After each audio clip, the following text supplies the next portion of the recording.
In this guide, I'm going to show you how to turn on or off coach mode in College Football 27. This is Aiden from JustBoz, and before we get into this guide, make sure to like the video and subscribe to the channel with all notifications on. It really does help with the channel, and it lets us know that you want more content like this, so we greatly appreciate it. If at any point throughout this guide you did have any questions, just ask them down in the comment section below, and we can help you out further. I'm going to be doing my best to reply to every single comment down there. First things first, what you need to do is open up your settings. So start on the main menu, scroll down, select settings right here, open it up, and then you need to select game settings from the page that it redirects you to.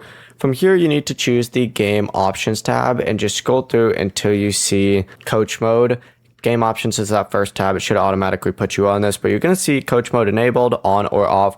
Customize this to whatever you want. When you do tick it on, you're going to see all these other settings that you can also go through and adjust. So adjust those settings if you do tick it on. But if you're just turning it off, you don't have to individually turn off all of these. Just tick off right here and you're good to go. Before you do leave, make sure to like the video and subscribe to the channel with all notifications on. It really does help with the channel, and it lets us know that you want more content like this. We'd greatly appreciate it. And if at any point throughout this guide you did have any questions, just ask them down in the comment section below and we can help you out further. I'm going to be doing my best to reply to every single comment down there. Peace.